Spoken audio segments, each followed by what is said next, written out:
Papanta na kasi nangangamoy na eh. Buti na lang marunong to si Eddie. Si Atong. Marunong siyang magano. Hindi ako nakakapag-room tour. Okay. Hindi na ako makakapag-room tour kasi babakbakin na itong bahay. Okay na. Pagkaayos na lang. Ayan o. Cute-cute pa naman ni Kuromi.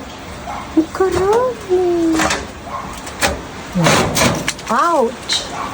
Ouch! Ang dumi.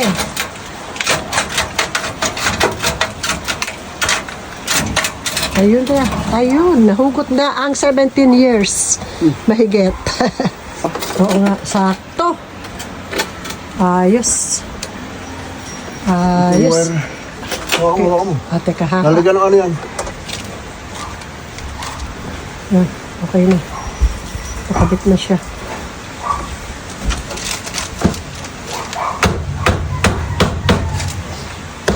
Bumili kami ng medyo maliit kasi para hindi na kami magbutas. Okay lang maglagay na po anix-anix. Ano yung ano? Tsaka yung cutter. Para naman nung ano frame, hindi naman makakita ito. Oo, sa bagay. Ayan, nilalagyan siya ng styrofoam.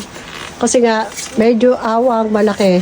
Hindi na kasi binili namin ay ano, medyo liitan na konti kaysa naman sa mag-ano pa rito, magkalat. Hindi, lagyan na lang siya ng ganyan. May frame naman siya.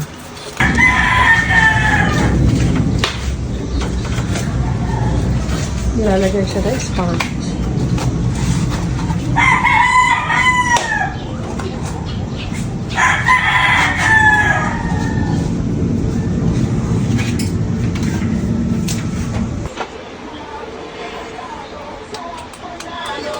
Guys, kung ano ang salarin. Yung breaker. Hindi ang aircon ang sira. Ang nasunog pala, breaker. Ano na? Sayang yung aircon ko. Bili-bili agad ng aircon, hindi agad tinignan.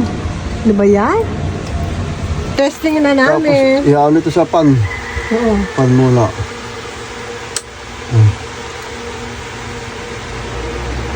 Wow. Ah, nakakita mo na ang dami yan. Wow, ayan na, Devin. Yan, nakakita ko na ang dami. 2 to 3 minutes. Ayan na. Pag ganyan na. Okay na ang lamig niya. Papagta ko na lang ng mga speaker. Yes. Thank you, Lord. Thank you, sponsor.